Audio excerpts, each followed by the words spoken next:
Welcome to Agile Hartford for our April event. Here's how you can find us on agilehartford.org.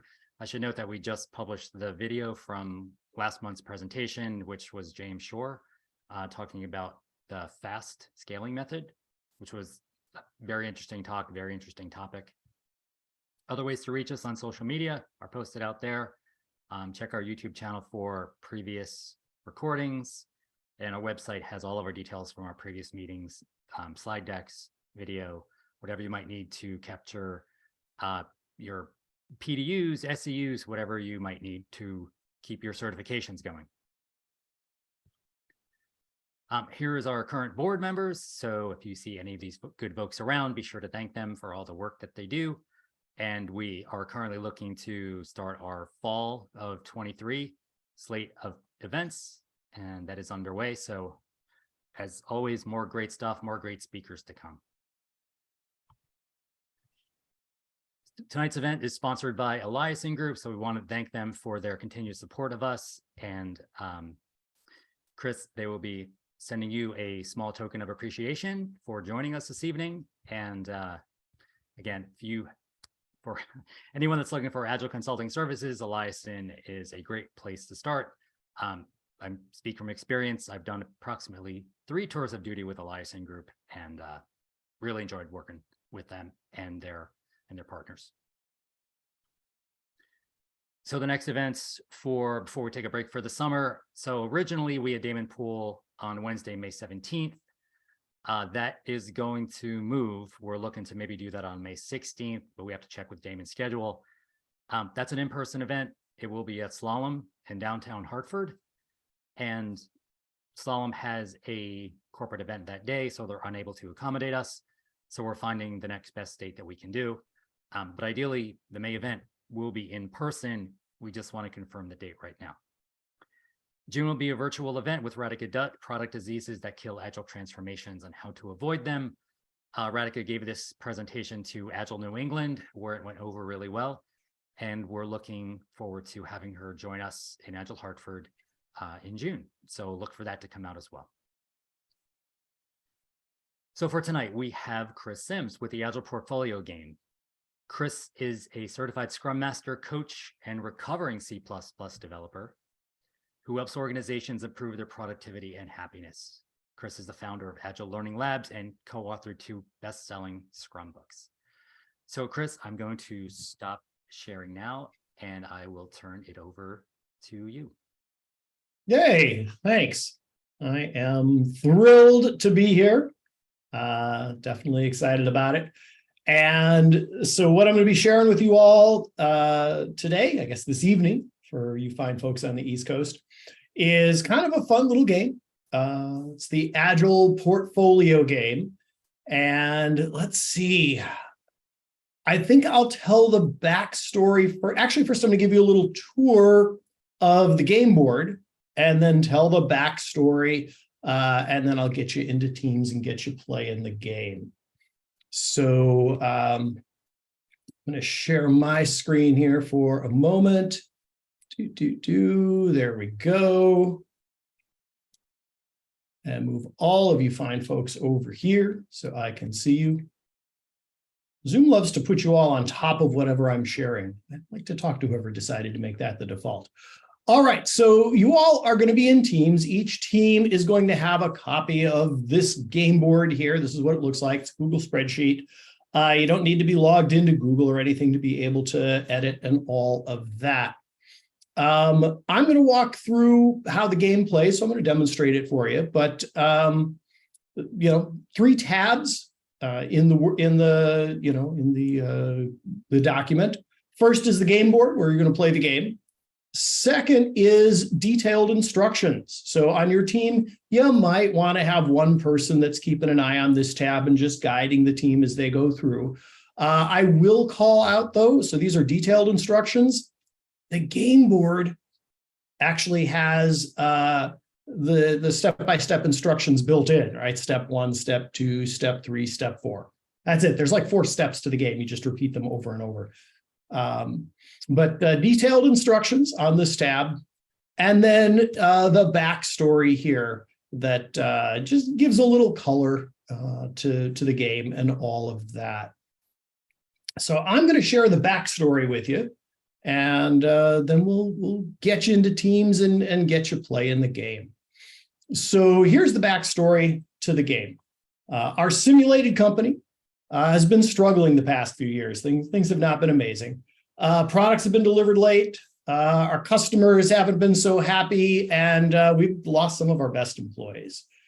So in an attempt to remedy this situation, our CEO has decided that the development organization should adopt Scrum.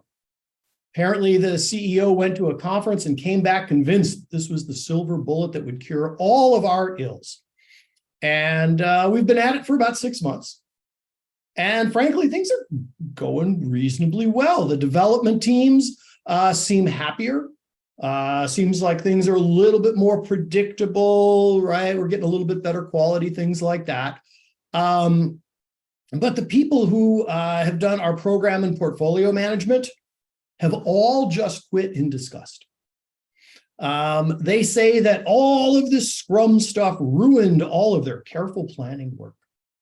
And so you have been brought in to take over the program and portfolio management function. And you'll guide the organization through 2 simulated years. And we're going to be, working kind of at a quarterly planning rhythm.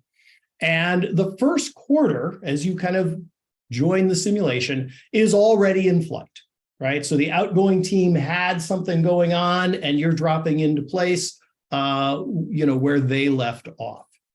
And so that's kind of a little bit of background. Our organization has 3 different kind of divisions. We've got the cars division, the cities division, and the fruit and nut division. Don't get too wrapped up in any deep meaning to any of that. Those are just divisions in the company. And of course, they have teams. Each division has 2 development teams. And, each division makes separate products. We grew through acquisition. So, originally these were 3 separate companies, but, through acquisition, now they're all part of us.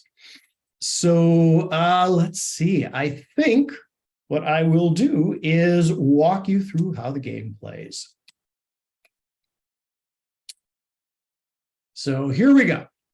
So as I mentioned, this is the game board, and pretty much, just follow the step-by-step instructions on the game board itself.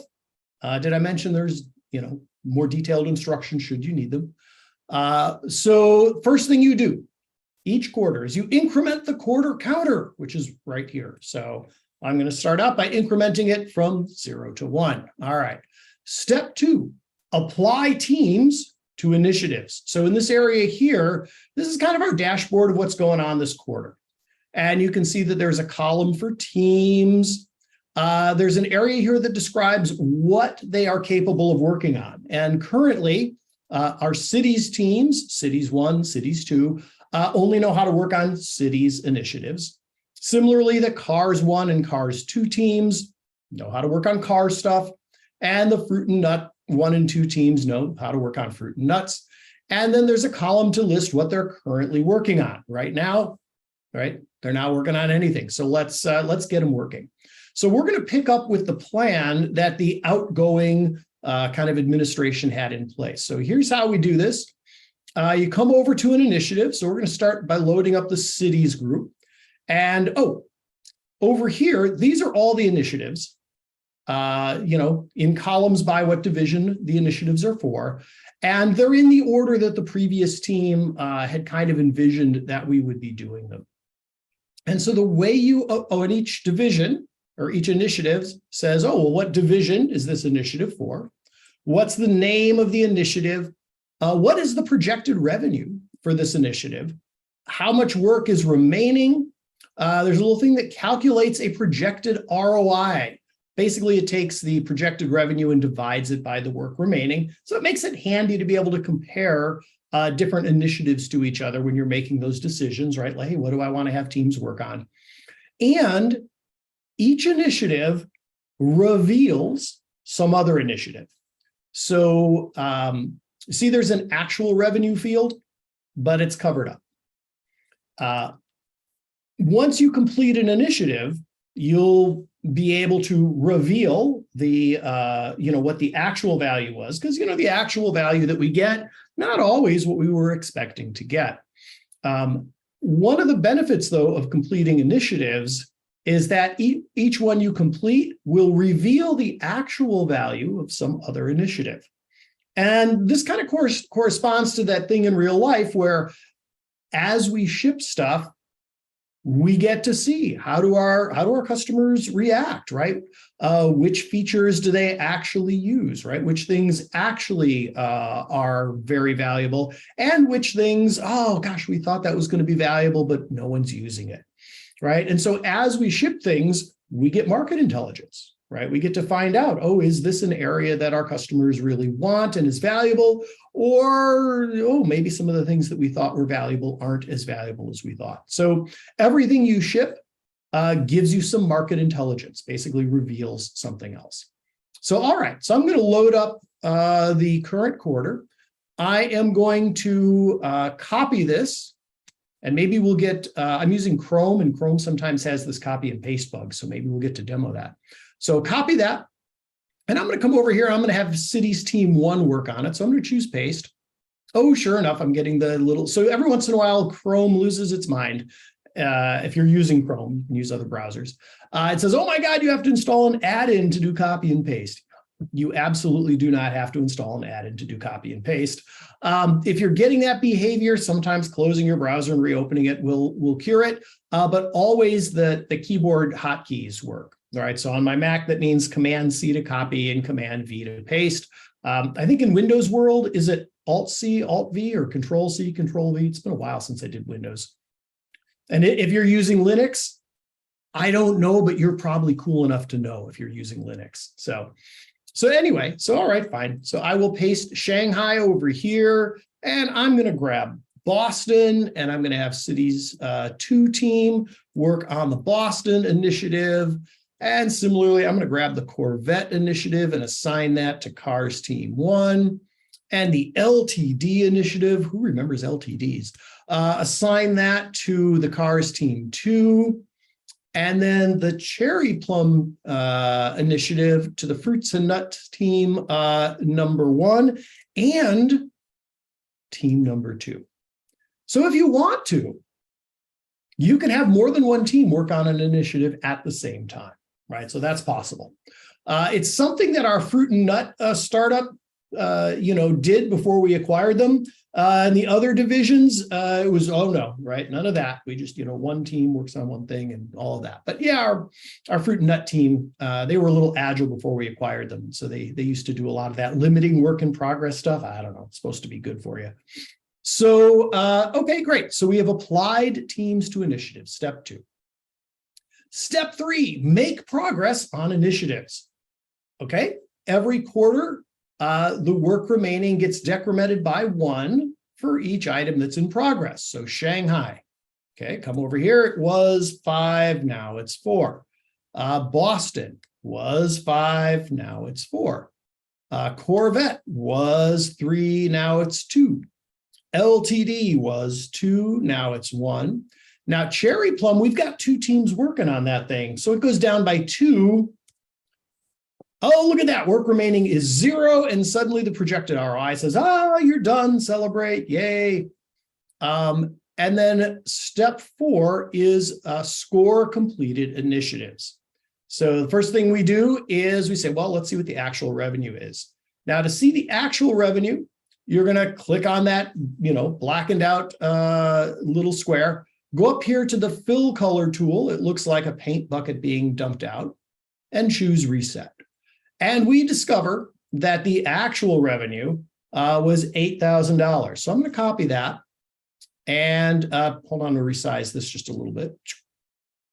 Down here, I'm going to score this. Actually, first I'm going to grab the name. So we did the Cherry Plum initiative. So I'm going to come down here, completed initiatives, and I'll paste that in. Hey, we did Cherry Plum.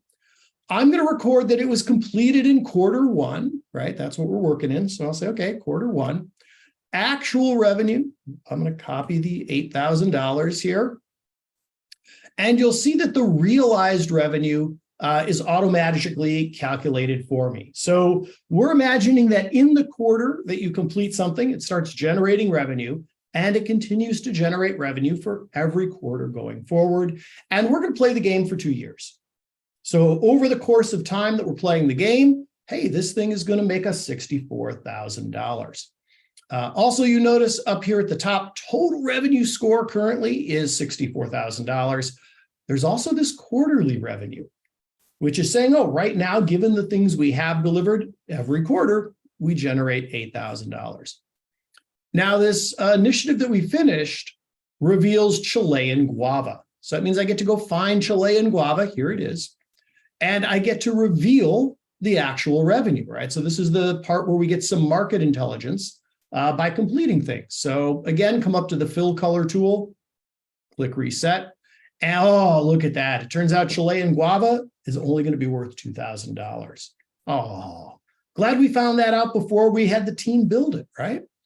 Now, if you want, you can replace the projected revenue with the actual revenue. What that'll do is it'll update the projected ROI. So, you can do that anytime you reveal an item. One other thing, when you get into the spreadsheet, I highly recommend going up to the view menu, going to show, and unchecking formula bar. It'll give you a little more space, and the game's more fun when you don't see what's going on in the formula bar. So just to make the game more fun, I strongly recommend turning that off. So there you go. That's how the game plays.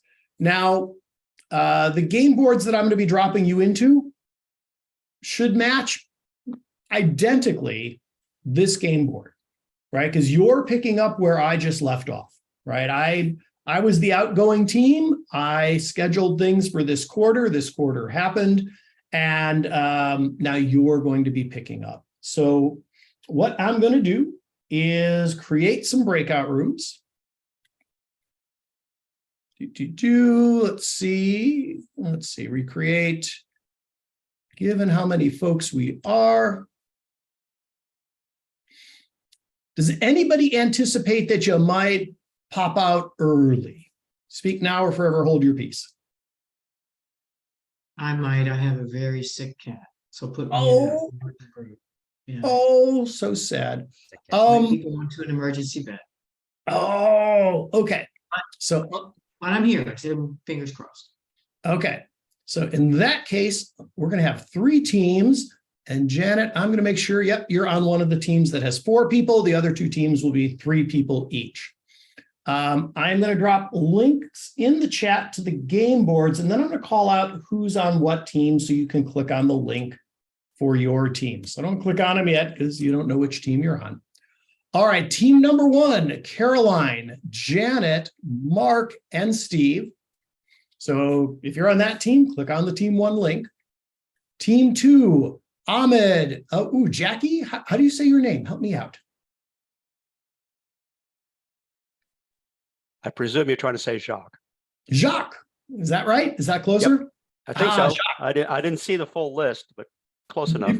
Yep. The person that I'm trying to pronounce is speaking to me. So yeah, Jacques. All right. And Knath. So Ahmed, Jacques, and Knath will be team 2. And Himashu. Am I even close? You are muted, Himashu. Himashu, James, and Ryan will be team 3. So if that's you, click on the team 3 link. So before I send you off to your breakout rooms, go up to that view menu and go to show and uncheck formula bar. Like I say, that'll make things more fun. And I am going to send you off. And I'm going to put 40 minutes on the timer.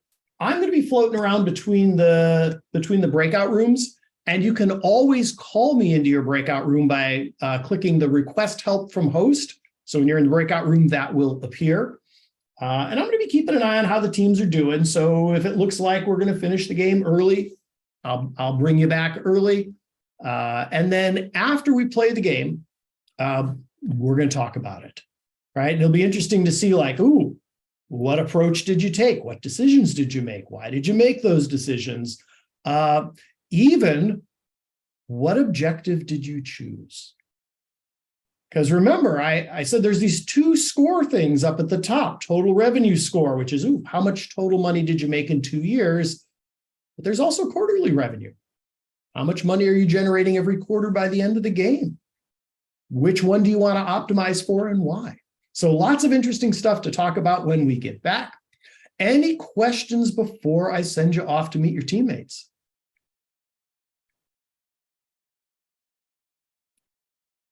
All right. We're good. Off you go. And like I say, I'll drop in on each of the breakout rooms just to see that you're off to a good start. And you can always call me in with that request help from the host button.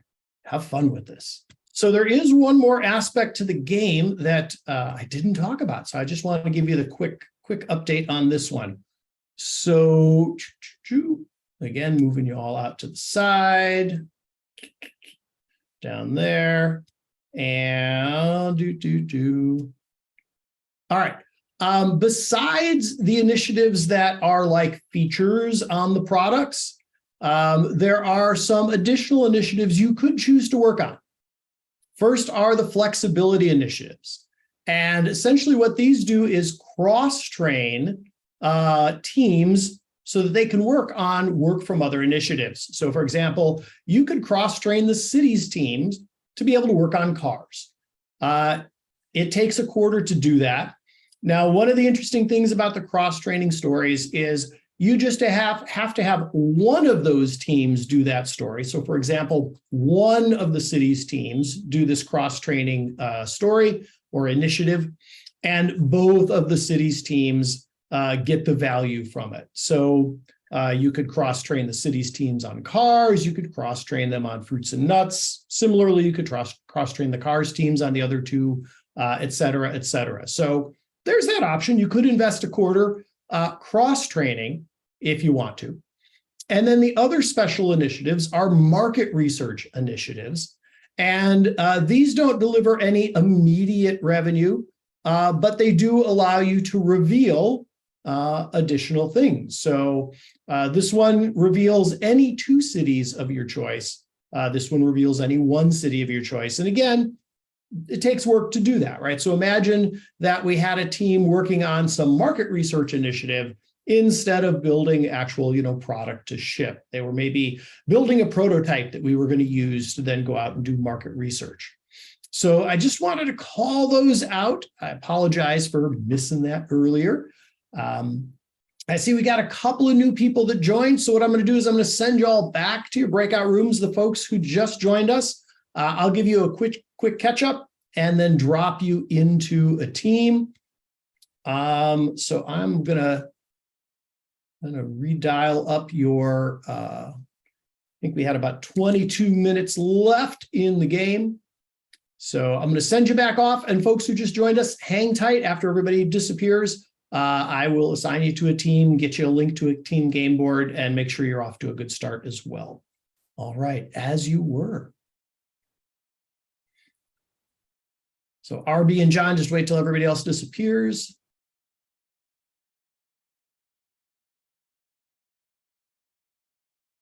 Let's have a look at what the teams are doing. So team 1 is in the middle of quarter 3. So they've finished 2 quarters. They're actively working on something new.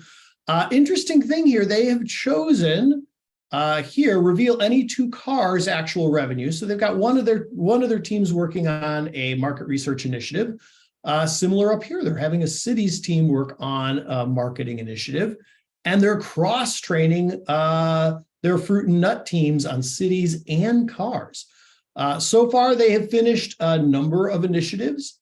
They've generated $400,000 in total revenue so far. That's what the projection is right now for the end of the game. And they're generating revenue at a rate of $61,000 a quarter. So let's see what Team 2 is doing. Team 2 similarly is in quarter 3. They're doing some market research. They want to learn more about some cities. Beyond that, they're focusing on immediate delivery. I'm noticing that they've got different initiatives for each team, as opposed to perhaps limiting work in progress and having multiple teams on a single initiative. They finished a few things. Total revenue for the end of the game right now, 148,000, and they're currently generating revenue at a rate of $20,000 a quarter. Let's look at team 3, see how they're doing. Ooh, they are moving along briskly. They are in quarter 5. So they finished 4 quarters. Notice that they are limiting work in progress, right? So they got both of their cities teams working on Chicago. They're in the middle of assigning work initiatives to teams, so we don't know what else they're going to have teams work on. Although we can see here that they have cross-trained their fruits and nuts team on cities. So that is kind of exciting. I'm going to help them out and let them know that both fruit and nut teams can work on cities, see if they pick that up. Wow, at this point, total revenue generated by the end of the game, the projection is 645,000 currently, and they're generating revenue at a rate of $106,000 per quarter. So very interesting to see what the 3 teams are doing, and we're going to let them go for a while and check back in on them in a bit.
Oh, darn it. All right, so I was muted.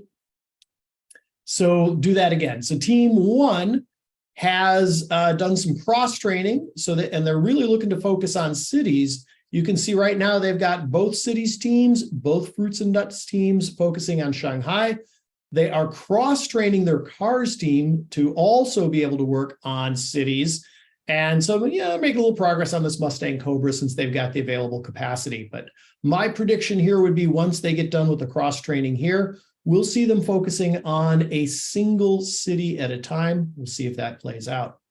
Team 2 also getting in on the limiting work in progress aspect here. So they've cross-trained their fruits and nuts teams on cities.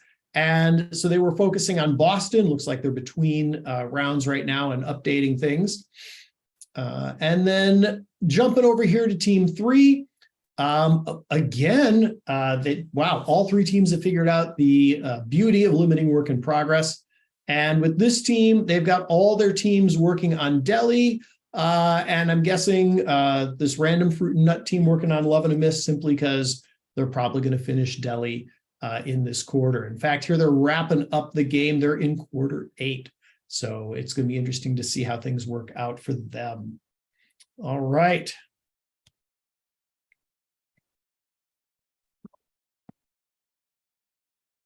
We sold the company. Welcome back, everybody. Welcome back. Here they come. And welcome back. Welcome back. I think we are just about all back.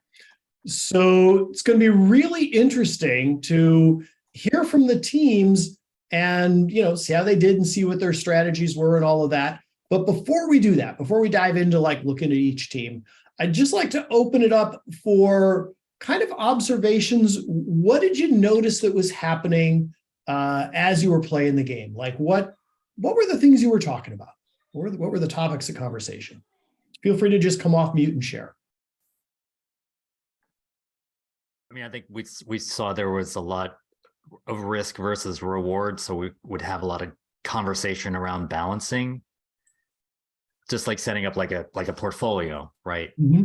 High risk, high reward, low risk, low reward. how do we, what's the best thing for the company? Yep. Nice. What else did people notice you were talking about? And we went in with some thought. Some of the outcomes were unexpected in terms of the revenue. That came as a surprise at times.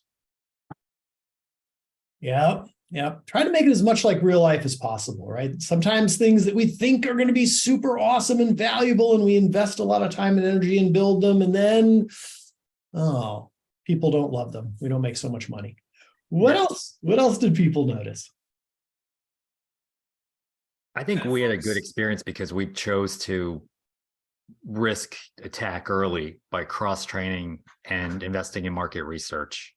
So I think it helped inform a lot of our decision going forward. Nice. Nice. So let's have a look at each team in turn, see how they did, and then hear from the team members a little bit, how did they do that? So let me share my screen. And of course, Zoom put all you on top of that. So let me move you over so I can see you. All right, team one. So this was Caroline, Janet, Mark, and Steve. So by the end, they had delivered, 1.15 million in total revenue over 2 years. And they were generating $301,000 per quarter as of the last quarter of the simulation. And they did get through all 8 quarters, it looks like. So team one, tell us a little bit about your approach. Mark or Janet, do you guys want to take it, or Caroline? I can take it if you want. Yeah, Janet's a risk taker. I'll let her do it. Yeah. He was a risk taker. So, as Steve said, we initially we looked down and saw all the possible initiatives and saw the cross training right up front, and we decided to take advantage of that because as we looked at the potential ROIs, we could see that there'd be real value in having some flexibility to assign more teams to cities, and then we actually took fruit and nuts, and we assigned one to cross train on cities and one to cross train on cars in the exact same quarter, which ended up giving us a whole lot of flexibility. And we also bought the information, the market research information. So from then on, everything was about how many actual values can we get revealed, and we had some pluses and some minuses, and the first one was not as profitable as we thought, and so it was a good learning because we're like, oh yeah, well, so glad we didn't put a bunch of people on that project, and we just kept working between the reveals and updating the actual revenue and updating the ROI. We just kept making ROI decisions across the teams. Yeah, nice. Yeah, nice outcome. Let's have a look at team two. So this is Ahmed, Jacques, and Knath. So they got somewhere into quarter 6, and they were up to $830,000 total value generated, and they were generating value at a rate of $163,000 per quarter at this point in the game. So team two, tell us a little bit about your approach. What was driving your decision making?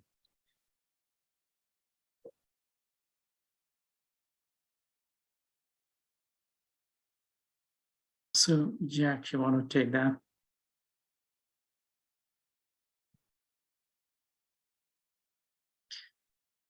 Anyway, so what we did is we kind of didn't spend a lot of time initially in the strategy part. We started off by picking what could possibly give a high amount of revenue based on the projected revenue. We picked a few cities, and that way the cars and fruit and nuts. And then with additional inputs from your end about training and marketing initiatives, we kind of tried to swing a little bit on the side of the cities because some of the cities were giving very high revenue, looked like from the projections. So we kind of went a little bit overdrive in that direction a bit and tried to kind of customize and improvise our approach as we went along. I think we were on the right track. We were not able to finish it though. Yeah, I'm noticing, right, that you were in this quarter 6 that we're kind of peeking in on, right, had everybody working on Delhi, right, pretty much. And then with your cars teams, you're getting them ready to be able to work on cities too. And I'm guessing while you were waiting on the cross training to be done, yeah, making some progress on this one, right? So nice. I like the really limiting work in progress, right? Focusing on what you identify as the most valuable thing and just putting everything on that. Nice approach. That being said, we also looked at getting some quick revenue in as well by taking the short hits. Yeah, which actually is kind of a big deal, right? Because the way the game works, much like real life, is the sooner you get something done, the more total value you'll get from it because it's going to generate revenue in each subsequent quarter, right? So there's that interesting trade-off discussion between making big investments over time versus the quick hits that are going to, you know, by delivering something early, get us that recurring revenue that really adds up. Yeah. And in real life, I've seen where you have to kind of also play, let's please the sponsors by getting some revenue in instead of just see me in 8 weeks. Absolutely. Absolutely. Last but not least, team. Actually, we were Oh, go ahead. for a balance between the initiatives. So that was the biggest drive of our team 2. Say one more time, what was the big drive there? The first part cut off for me. Finding the balance between the time frame and the revenue. Yeah. That was the most was us to achieve this game. Nice. Very nice. And let's have a peek at team 3. So it looks like they got all the way to the end. Wow, 1.3 million. Woo, give it up, team 3. Looking nice. And generating revenue at a rate of over $500,000 a quarter by the end of the game. Team 3, how'd you do it? What's your secrets? This is James, Ryan, and Ryan. Oh, I guess it's just might have lucked into it. We were just in the beginning. We were just looking at what could we get done in a quarter. What can we complete with what we have. But then we realized we're going to run out of fruit and nut work, and luckily you saved us and showed us the cross training cards. So then we threw all our eggs in the cities basket and concentrated more on the ROI in the later quarters. We also took a look at kind of what revealed the kind of the 1 or 2 steps down. So which city revealed the next city and what the projected ROIs were of those. So if we knew, I think Boston, Shanghai, New York all had the same projected revenue, but which one could we find out fast? Nice. Yeah. Nice. Well done. Well done. So I'm curious, and just gonna put this out there to anyone and everybody, knowing what you know now, right? Having played the game, what would you do differently next time?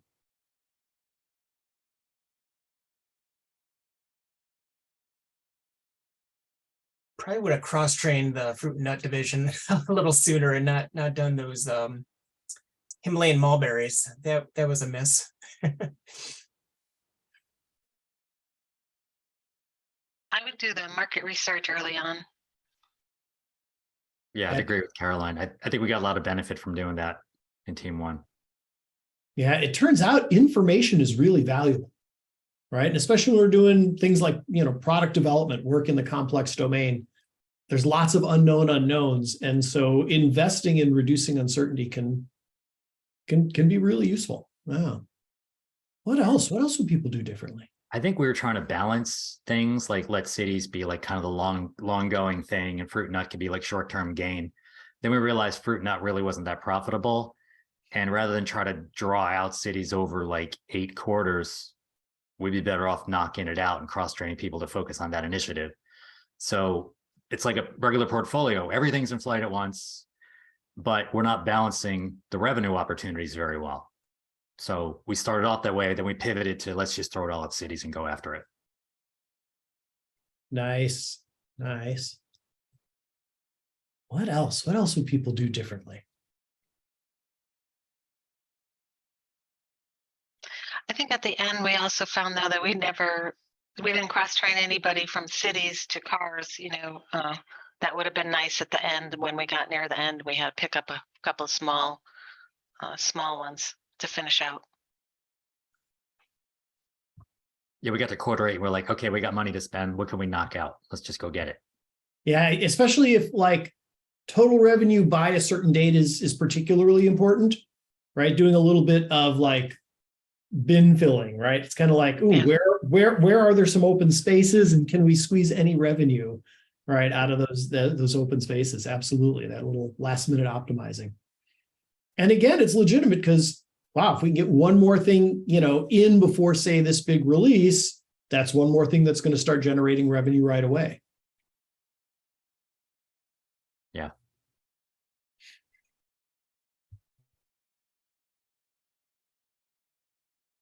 Thoughts, comments, questions, takeaways? Well, I guess team one 3 thing won. yeah.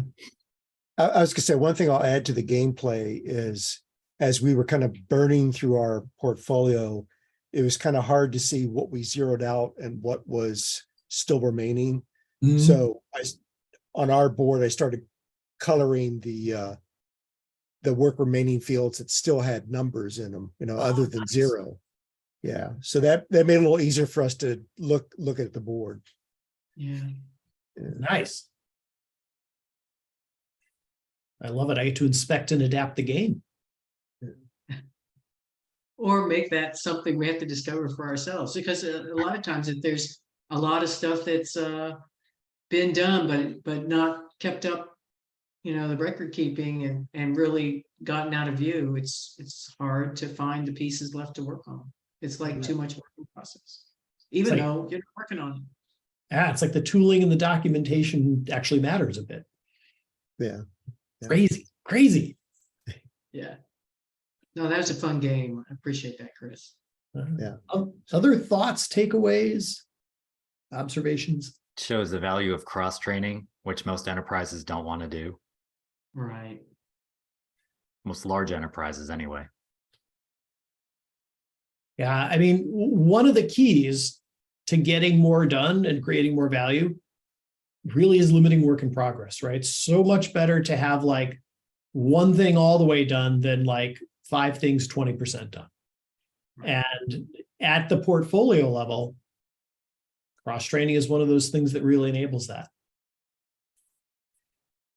Absolutely. It's tough when enterprises have third-party models because they hire for a skill set and they don't want to move off of that. So we constrain ourselves by having that as a model. Mm-hmm.